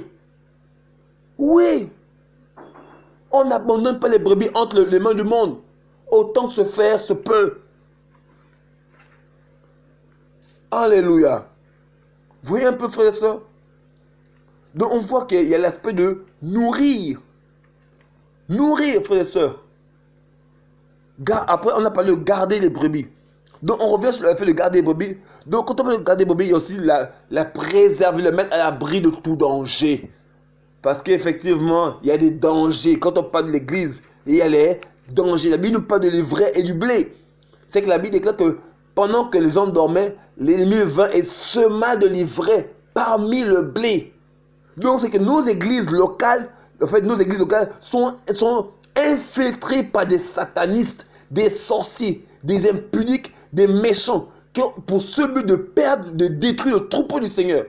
Et les anciens doivent veiller à ce que ces malfrats, ces méchants, ces loups ne veulent pas ne veulent pas dépouiller le troupeau, ne veulent pas détruire le troupeau du Seigneur. Et ce que Paul dit, regardez, Actes chapitre 20, verset 29, car je sais ceci, qu'après mon départ, il entrera, on voit au verset 28, il dit, prenez garde à vous-même et à tout le troupeau parmi lequel le Saint-Esprit vous a établi surveillant pour paître l'assemblée d'Élohim, qu'il a acquis au moins son propre sang. Car je sais qu'après mon départ, il entrera parmi vous des loups impitoyables qui ne pailleront pas le troupeau. Et que d'entre vous-mêmes s'élèveront des hommes qui diront des choses perverties pour entrer après eux. Verset 31, il dit, c'est pourquoi veillez.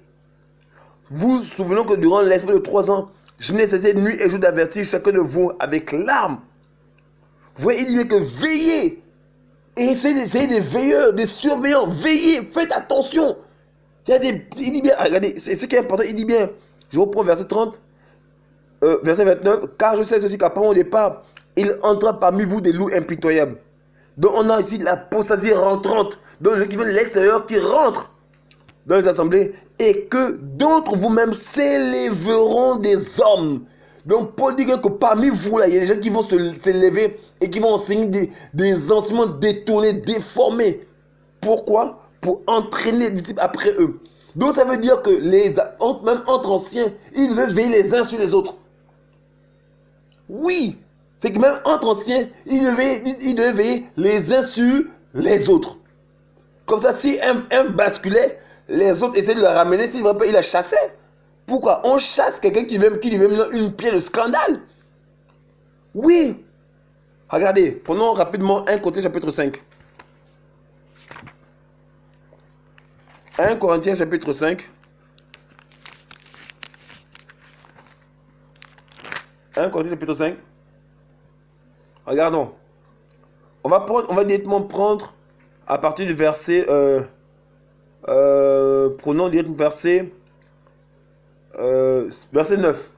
Je vous ai écrit dans ma lettre de ne pas vous mêler avec les fornicateurs, non pas de manière absolue, avec les fornicateurs de ce monde, ou avec les cupides, ou les ravisseurs, ou les idolâtres. Autrement, vous devez donc sortir du monde. Maintenant, ce que je vous ai écrit, de ne pas vous mêler, de pas vous mêler avec quelqu'un qui se nomme frère. S'il est fornicateur, cupide, ou idolâtre, ou railleur, ou ivrogne, ou ravisseur, de ne pas même manger avec un tel homme. Qu'ai-je à juger celui de dehors? N'est pas celui de l'homme que vous allez juger. Pour ceux de dehors, Elohim les juge. Ôtez le méchant du milieu de vous. Vous voyez que du milieu de vous-même. Donc vous voyez qu'ici, Paul dit de ôter le méchant. Pourquoi? Parce qu'il marche dans les œuvres de la chair. Donc comme Paul dit que je sais que du milieu de vous, il va servir quelqu'un qui va enseigner des doctrines pénitentiaires, qui est des gens qui n'étaient même pas convertis. Qui n'étaient pas convertis. Vous voyez un peu, frères et sœurs? Vous voyez un peu, frères et sœurs? Ils n'étaient pas convertis. N'étant pas convertis, bien évidemment, ils pouvaient être des sources de scandale. Et c'est que il ne veut pas avoir entre les anciens d'une familiarité aveugle, du copinage. Il devait se dénoncer autant que se faire se peut, dans l'amour du Seigneur, bien entendu, mais dans la vérité. Et si le peuple, si les anciens étaient devenus aveugles, frère, le peuple était livré au tourment. Il y en a plusieurs exemples comme ça dans la parole du Seigneur. Des anciens méchants, voilà, qui ont été l'occasion de chute des rois. Regardez, je prends un passage dans 2 Rois.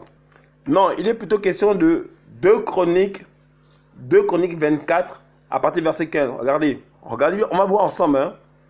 Oh, Yehoyada devint vieux et rassasié des jours, et il mourut.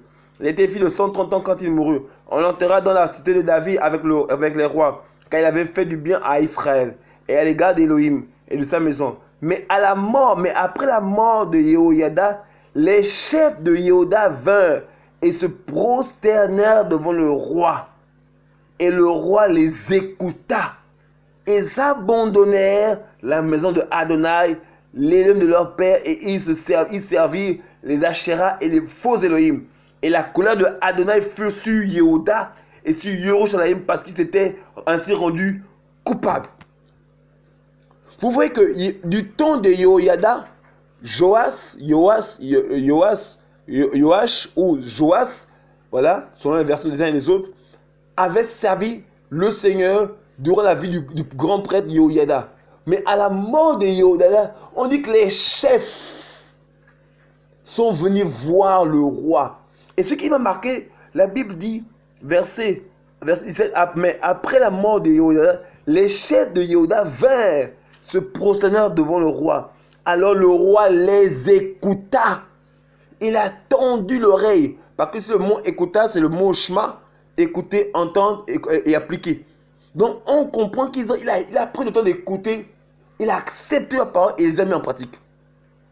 Vous voyez que quand dans un collège d'anciens, il n'y a pas des hommes pour s'opposer à d'autres. Frère, ils exposent l'église aux œuvres des ténèbres. Vous voyez un peu? Et ça fait que les anciens, il ne faut pas que l'église soit dirigée par un ancien, mais par un collège d'anciens. Pour qu'il y ait un contrepoids au cas où il y a un changement de pensée, un changement d'idée qui n'a rien à voir avec l'évangile. Mais il faut que d'autres anciens s'opposent à ces anciens et même les chassent. C'est pour ça qu'on dit qu'ils doivent garder le troupeau. Oui. Voilà pourquoi ils doivent garder le troupeau, parce qu'ils doivent veiller. Voilà, ils doivent veiller. On dit bien garder des brebis. Donc c'est que dans le mot pète, ils doivent garder les brebis. Mais contre qui? Mais contre les méchants anciens, qui sont en fait des lourds ravisseurs. Voici pourquoi Paul dit, il s'élèvera du milieu de vous, du milieu d'entre vous tous là. Il va s'élever des gens qui auront des doctrines dans leur cœur pour entraîner après eux. On leur enseigne des choses détournées. Donc, ça veut dire que les anciens doivent aussi être en mesure de chasser d'autres, des loups qui étaient introduits parmi le peuple. On l'a bien lu, je l'ai bien dit tout à l'heure dans la parabole du Seigneur, dans Matthieu 13. L'ivraie du champ dit bien que pendant qu'il dormait, l'ennemi s'aima de l'ivraie parmi le champ. Donc, il peut se trouver que parmi les anciens, il y a des sorciers. Voilà pourquoi les anciens doivent toujours être en prière. C'est-à-dire être des hommes et des hommes de prière. Ils doivent veiller à ce que la doctrine soit prêchée comme cela se doit. Donc ils veillent avec la parole. Quand une personne n'est pas vraie, elle le chasse. Après plusieurs interpellations, elle le chasse. Regardez. Regardez, on va prendre Tite. Prenons Tite. Alléluia. Merci pour ta grâce. Tite, chapitre 3, Titos.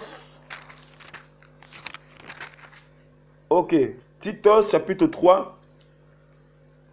On va d'abord prendre le verset. Non, il est plutôt question de 1 Timothée.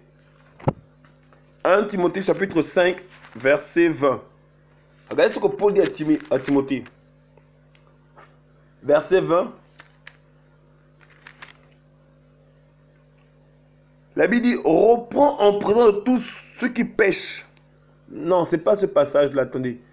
Attendez, je suis en train de bien regarder. Non, c'est ça, c'est bien ça, c'est bien ça. Alors, on va prendre depuis le verset 17. Que les anciens qui dirigent convenablement soient jugés dignes d'un double honneur. Spécialement ceux qui travaillent à la prédication et à l'enseignement. Car l'Écriture dit, tu ne museras pas le bœuf qui foule le grain. Et l'ouvrier qui est digne de son salaire. Ne reçoit pas d'accusation contre un ancien, excepté les positions de 2 ou 3 témoins. Reprends en présence de tous ceux qui pêchent. Voyez là, il dit reprends en présence de tous ceux qui pêchent, afin que les autres aussi aient de la crainte. Donc l'ancien qui se méconduisait pouvait être repris devant tous, afin d'inspirer de la crainte dans le cœur des uns et des autres. Ben oui. Vous voyez? Donc c'est que Paul avait conscience qu'il pouvait avoir des anciens qui se comportaient mal. On pouvait les reprendre. Pourquoi? Parce que par leur attitude, ils pouvaient être des sources de scandale. Oui, frères et sœurs. Ils pouvaient être des sources de scandale. Et là, on pouvait reprendre l'ancien devant tous. Voilà. Donc on comprend effectivement que l'ancien pouvait être repris. Voilà. C'était ceux qui se méconnaissaient. Parce qu'il faut, comme on l'a dit tout à l'heure, que l'ancien est aussi une brebis. Donc si elle aussi, à un moment donné, elle titube, ben il va me dire qu'il faut la reprendre. Il faut aussi user de la houlette, voilà, pour la ramener. Il faut même le bâton pour la cogner, il faut la ramener. Parce que c'était aussi une brebis. Mais bien évidemment, ceux qui continuent à être des sources de scandale, on pouvait les chasser. Parce que Paul dit, ôtez le méchant du milieu de vous. Là, Paul dit c'était méchant. Et là, on devait les chasser. Sans compassion, sans miséricorde. Voilà. On ne le fait pas avec la haine. Non. On le fait avec beaucoup d'amour, beaucoup d'humilité. On le fait avec fermeté en sens de la parole. Mais sans compassion. Vous voyez un peu, frères et sœurs? Donc, on voit ensemble, effectivement, que les brebis, voilà, les anciens devaient veiller sur le troupeau. Autant, voilà qu'on dit veiller sur eux-mêmes et sur le troupeau. Donc, on voit que voici les fonctions d'anciens. C'était veiller au troupeau. Parce que si on ne veille pas au troupeau, mais le troupeau sera livré. Il sera livré entre les mains des méchants. Voilà. On dit par exemple, verset 32, mais maintenant, frère, verset 32 du chapitre de Acte 20, voilà, mais maintenant, frère, je me remets à Elohim.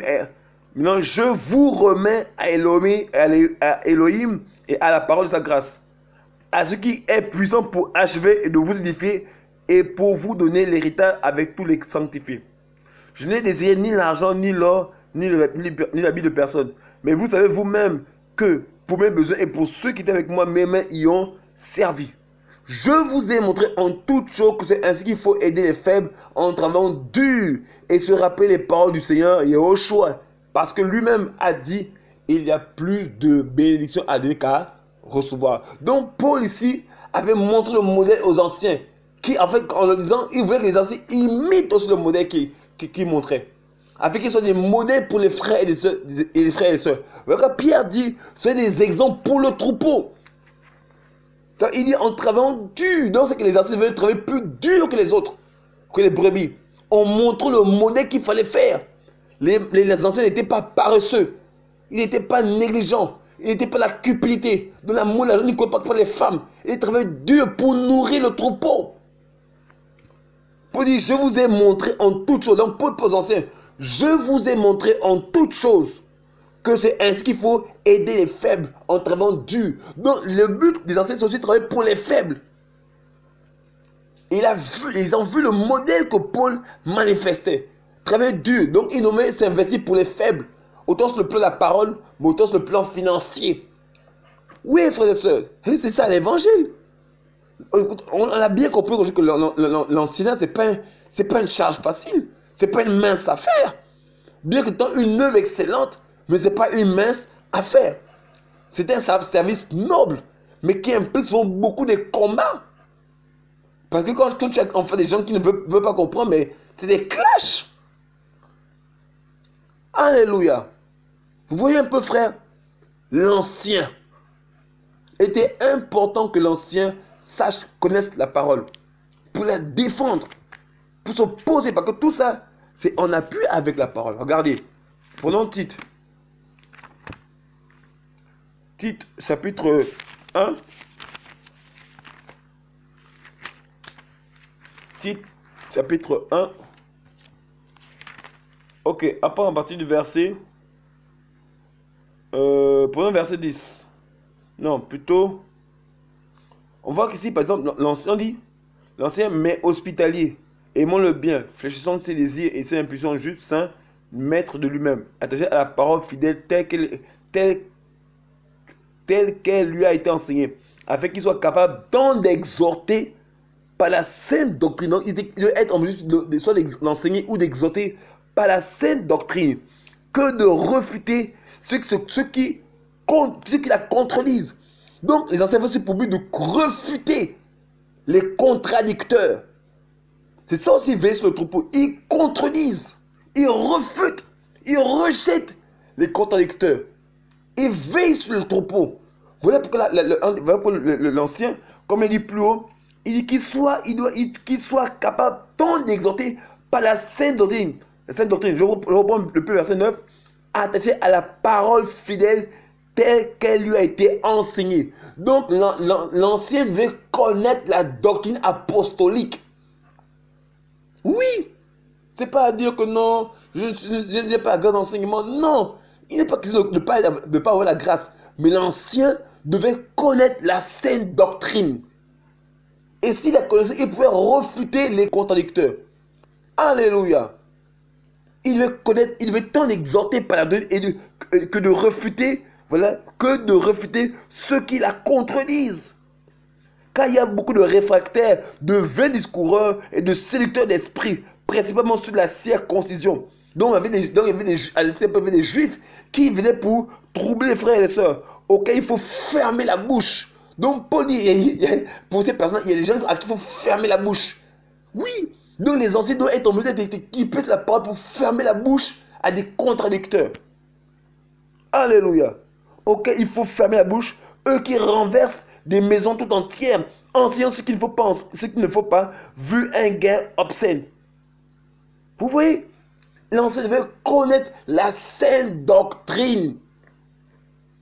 Ça devait être un homme de prière. Parce que quand on va dans Acte 6, Pierre dit, nous ne pouvons pas abandonner la parole, la parole du Seigneur pour les tables. On va charger parmi vous 7 hommes à qui nous conférons cette charge. Et nous continuerons au service de la parole et à la prière. Donc les anciens étaient des hommes de prière. Ils devaient toujours être dans l'esprit. C'était important. Et même la prière, ça c'est le béaba de tous les chrétiens. Donc les anciens devaient être des hommes et des femmes de prière, du moins des hommes de prière. Des hommes de prière. Alléluia. C'était très très important. Alléluia. Être ancien, l'anciennat, le rôle d'ancien. On voit aussi que dans la parole, non seulement ils connaissaient la doctrine, mais ils venaient aussi pour gérer les problèmes. Ils venaient gérer les situations difficiles. Voilà. On va prendre par exemple un cas. Prenons Actes. Il y avait des situations difficiles. Par exemple, Actes chapitre 15, à partir du verset 1. Quelques-uns qui étaient descendus de Judée enseignaient aux frères, si vous n'êtes pas circoncis selon la coutume de Moïse, vous ne pouvez pas être sauvés. Une sédition a donc eu lieu et une discussion non minime entre Paulos et Barnabas et eux. Il fut décidé que Paulos et Barnabas, avec quelques-uns de leurs, monteraient à Yerushalayim vers les apôtres et les anciens au sujet de cette question. On saute, on vient de mon verset 5, verset 4. Et arrivé à Yerushalayim, ils furent reçus par l'assemblée, les apôtres et les anciens. Ils rapportaient toutes les choses qu'Élohim avait faites avec eux. Mais quelques-uns de ceux de la secte des pharisiens qui avaient cru s'élevèrent disant qu'il faut les circoncire et leur ordonner de garder la Torah de Moïse. Mais les apôtres et les anciens s'assemblèrent pour examiner cette affaire. Après une grande discussion, Pétrus se leva et leur dit, « Hommes frères, vous savez que depuis longtemps, Élohim m'a choisi parmi vous, afin que par ma bouche, les nations entendent la parole de l'évangile et qu'elles croient. Et Élohim, qui connaît les cœurs, leur a rendu témoignage en leur donnant le Saint-Esprit, de même qu'à nous. Il n'a fait aucune différence entre nous et elles, ayant purifié leur cœur par la foi. Maintenant donc, pourquoi tentez-vous Élohim en voulant imposer aux disciples un joug que ni nos pères, ni nous n'avons pu porter? Mais c'est par le moyen de la grâce du Seigneur Yehoshua Mashiach que nous croyons être sauvés, de la même manière qu'eux aussi. Mais toute la multitude garda le silence, écoutait Barnabas et Paulos racontant combien de signes et de prodiges qu'Élohim avait produit plutôt par leur intermédiaire au milieu des nations. Lorsqu'ils eurent cessé de parler, Jacob répondit, disant, « Hommes, frères, écoutez-moi. Shimon a raconté comment Élohim, pour la première fois, a visité les nations afin d'en prendre un peuple à son nom. Et les paroles des prophètes s'y accordent. Selon qu'il est écrit, après ces choses, excusez-moi, je me suis un peu perdu, tout ça là. Voilà, verset 16. Après ces choses, je reviendrai et je reconstruirai le tabernacle de David qui est tombé. J'en reconstruirai les ruines et je le relèverai. Afin que le reste des humains cherchent le Seigneur, ainsi que toutes les nations sur lesquelles mon nom est invoqué, dit le Seigneur, qui fait toutes ces choses. Toutes les œuvres d'Élohim lui sont connues de toute éternité. C'est pourquoi moi, je jure qu'il ne faut pas contrarier ceux d'entre les nations qui se tournent vers Élohim, mais leur écrire qu'ils s'abstiennent des souillures, des idoles et de relations sexuelles illicites, et de ce qui est étouffé et du sang.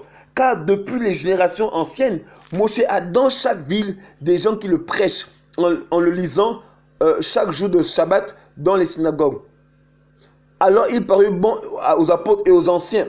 Après il dit maintenant, verset 22, alors il parut bon aux apôtres et aux anciens avec toute l'assemblée de choisir parmi eux et d'envoyer à Antioche avec Paulos et Barnabas, Yehuda appelé Barsabas et Silas, hommes considérés entre les frères.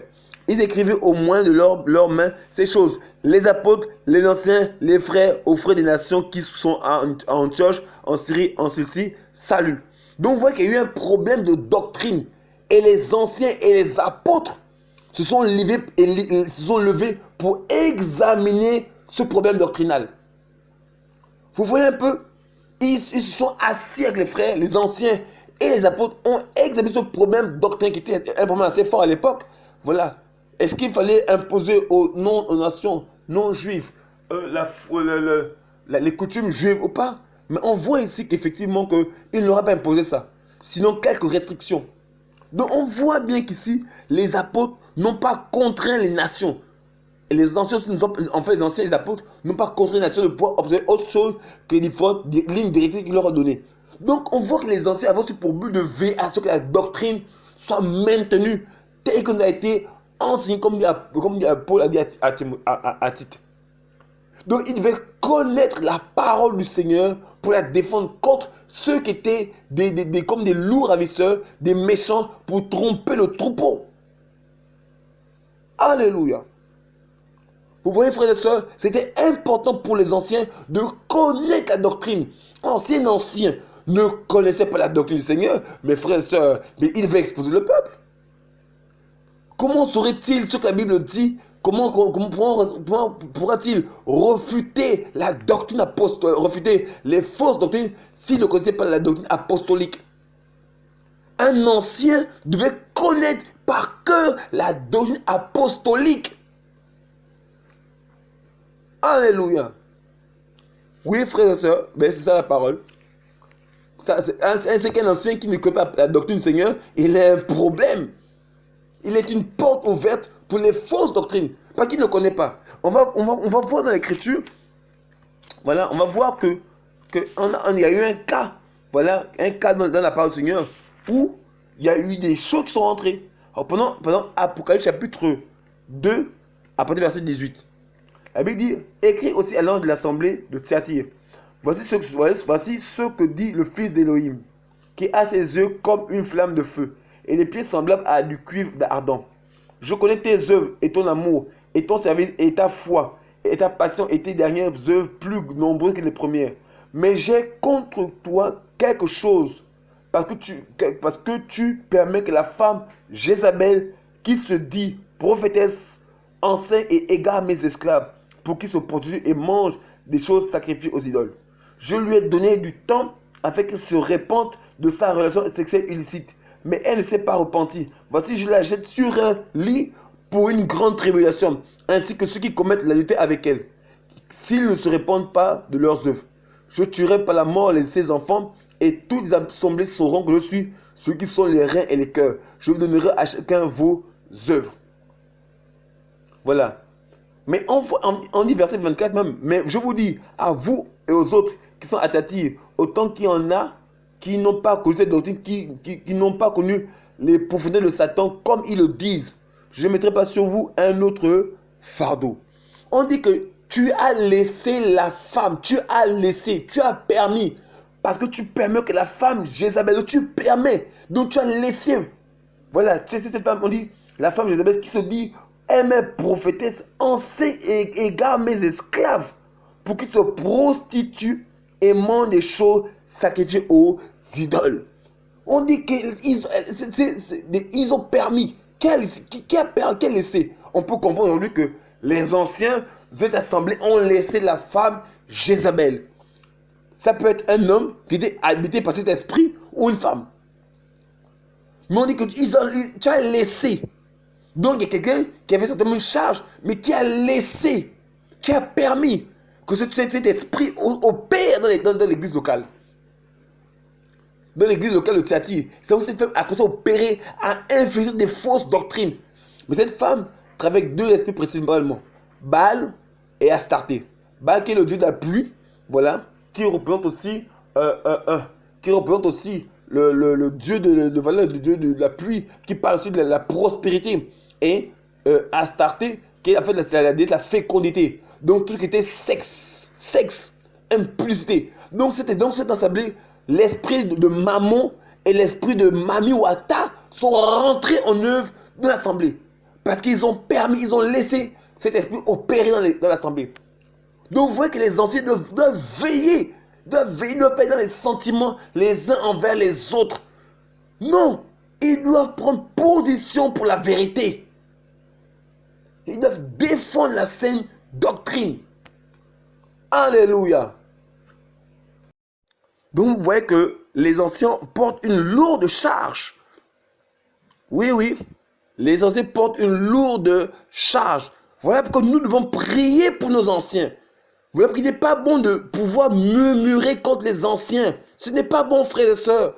Si tu n'es pas d'accord avec un ancien sur une chose, mais viens le voir. Selon Matthieu 18, 15. Si ton frère a péché contre toi, va et reprends-le. S'il accepte, tu as gagné ton frère. S'il refuse, prends une ou deux personnes avec toutes choses déclarées, c'est de position, deux ou trois témoins. S'il refuse, prends l'assemblée. S'il refuse, se considère comme un païen et un publicain. Frère, si tu as une chose contre un frère, un ancien, viens le voir. Il n'est pas Elohim. C'est ton frère dans la foi. Viens le voir, dis-lui les choses dont tu n'es pas d'accord. Ne monte pas en secret une rébellion, une insurrection, parce que ça peut te causer préjudice sur ta propre vie. Vous avez dit, frère, soumettez-vous aux anciens. Soumettez-vous les uns les autres. Mais on voit qu'ici, ces anciens avaient laissé cette femme opérer. Vous voyez que c'est fort. Donc, ils ont une charge lourde. Ils ont une charge lourde dans l'église. Voilà pourquoi c'était une œuvre excellente, mais qui n'est pas sans combat. Parce que l'ennemi a pour seul objectif, c'est détruire le peuple du Seigneur. Il est même prêt à corrompre les anciens afin de pouvoir détruire le peuple du Seigneur. Mais merci Seigneur pour les anciens véritablement établis, qui ont le cœur des bergers qui veillent sur le troupeau du Seigneur. Alléluia. Et nous prions, nous bénissons ces personnes. Alléluia. Ce n'est pas une mince affaire. C'est une charge difficile. On doit prier pour eux. Parce que chaque jour, des intrus veulent s'infiltrer dans l'église pour pouvoir s'aimer la discorde, pour s'aimer la zizanie, s'aimer la confusion. Mais eux, ils veillent. Vous voyez qu'un ancien doit connaître la doctrine apostolique. C'est plus qu'important. Voilà. Il veut aussi instruire le social, comme Paul a dit. Voilà, il veut aussi montrer le modèle en toutes choses. Ils étaient des modèles pour les frères et pour les sœurs. Alléluia. Et on a vu ensemble que si un ancien se méconduit, bon, on peut le destituer de sa charge. Oui, on peut le destituer de sa charge. Plus qu'il n'est plus un modèle. On lui enlève la charge. Ben oui, frères et sœurs. Voilà. Je voulais vraiment partager avec vous le rôle de l'ancien. Voilà. Je ne peux peut-être pas citer tous les éléments, mais je pense avoir parcouru au moins l'essentiel. L'essentiel. Parce qu'avant tout, ce sont les chrétiens qui doivent porter le fruit de l'esprit. Voilà. Mais voici, je prends des passages. Voilà. Dans Ézéchiel 34, qu'on a pris tout à l'heure. Regardons. Ézéchiel 34,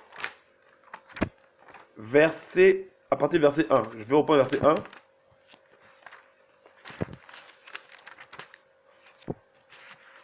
Voilà, Ézéchiel 34, à partir du verset 1.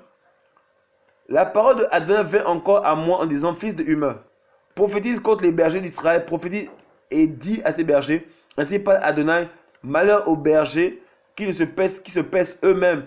N'est-ce pas le troupeau que le berger doit paître? Vous en mangez la graisse et vous habillez de laine. Vous tuez ce qui est gras et vous ne paissez pas le troupeau. Mais vous n'avez pas fortifié ce qui est faible. Donc les anciens ont pour charge de fortifier les faibles. Donc le mot fortifier vient de force. Et donc donner la force aux frères qui sont faibles. Les encourager afin qu'ils trouvent la force dans le Seigneur. Il les fortifie. Voilà. Vous n'avez pas guéri ceux qui étaient malades. On a abordé ce point-là. Ni pensé ceux qui étaient blessés. Parce qu'il y a des brebis, comme on a vu tout à l'heure, qui ont des plaies, des blessures. Et ils doivent penser leurs plaies. En mettant de l'huile, de bombes spirituelles, par le moyen de la parole, pour consoler leur cœur et les fortifier dans le Seigneur. Voilà. Après, il dit, vous n'avez pas ramené ceux qui étaient chassés. Vous voyez, donc il ramenait ceux qui étaient... Parce qu'on peut exclure une brebis galeuse, une brebis méchante, on peut l'exclure. Mais dans l'exclusion, il y a aussi le but du salut. Même dans l'exclusion, on vise le salut. Ce n'est pas envie de perdre des âmes, mais c'est envie de les gagner. Parce qu'en s'égarant, il peut se rapprocher de la brebis pour échanger avec elle. Et si elle revient à de meilleurs sentiments, mais elle réintègre l'assemblée avec le collège d'anciens et de l'église, bien entendu. Mais il dit, vous n'avez pas ramené ceux qui étaient chassés. Donc, ils ont chassé des brebis, voilà, mais ils peuvent ramener, voilà, en vue de son salut. Après, il dit, celles et chercher celles qui étaient détruites. Voilà, donc on voit effectivement que il y a des gens on devait aller chercher celles qui étaient détruites. mais vous avez dominé avec violence et cruauté. Elles se sont dispersées parce qu'elles n'avaient pas le berger. Elles ont été exposées à devenir la proie de toutes les bêtes des champs. Elles se sont dispersées. Mes brebis sont errantes sur toute la montagne et sur toutes les collines élevées. Mes brebis sont dispersées sur la face de toute la terre, sans que personne les cherche. Personne qui aille à leur recherche. C'est pourquoi, berger, écoutez la parole de Adonai. Je suis vivant, déclaration de Adonai. Parce que mes brebis sont livrées au pillage. Parce que, faute de berger, elles ont été exposées à devenir des proies de toutes les bêtes des champs. Et que mes bergers ne sont pas allés à la recherche de mes brebis. Parce qu'elles ne se paissaient eux-mêmes au lieu de paître mes brebis. C'est pourquoi, berger, écoutez la parole de Adonai. Ainsi parle Adonai. Voici, j'en veux à ces bergers-là. Je redemanderai mes brebis de leurs mains. Ils cesseront de paître mes brebis et les bergers se paîtront plus eux-mêmes. Mais je délivrerai mes brebis de leur bouche et elles ne seront plus dévorées par eux. Vous voyez un peu? Vous voyez le jugement qui attend? Des gens qui ne vont pas prendre en considération la charge d'anciens. Ce sera un jugement terrible. C'est vrai que dans le contexte, il est question d'Israël, des bergers qui sont en Israël. Mais on peut le prendre sur le plan prophétique en parlant des anciens dans l'église qui auront le compte à rendre au Seigneur par rapport à la charge qu'ils ont reçue. Frère, on doit prendre avec beaucoup de considération l'œuvre du Seigneur. Alléluia. Voilà pourquoi on disait que les anciens ne pouvaient pas être des nouveaux convertis. Des vieillards de la foi chrétienne et dans l'âge. Alléluia. Voilà, frères et sœurs. Voilà, je veux vraiment voulu vous encourager par tous ces enseignements. Voilà, et je prie que le Seigneur vous bénisse davantage et qu'il vous fortifie. Voilà, c'est vraiment pour nous encourager afin que nous tous, ensemble, nous veillons à la parole du Seigneur. Voilà. Et il faut avouer qu'en même temps que, en tant que frères aussi dans la foi, voilà, nous sommes aussi pas des anciens, mais on veille sur la parole. Parce que nous sommes enseignés. Voilà, parce que les anciens ne peuvent pas forcément être partout. Mais nous aussi, on doit veiller sur la parole. Dans nos rencontres, dans nos relations avec les frères et les sœurs. On doit veiller sur l'écriture. Alléluia. Voilà. C'était vraiment cet encouragement que j'avais pour vous, afin de nous fortifier par la grâce du Seigneur. Soyez bénis, soyez encouragés, soyez fortifiés. Que le Seigneur vous garde. Voilà, et nous verrons dans le prochain numéro, voilà, sur l'église et son organisation. Voilà, nous sommes là vraiment, par la grâce du Seigneur, pour pouvoir vous encourager, vous fortifier sur la parole du Seigneur. Soyez bénis, soyez fortifiés, que le Seigneur vous garde et à la prochaine. Au nom de Yeshua, Amen.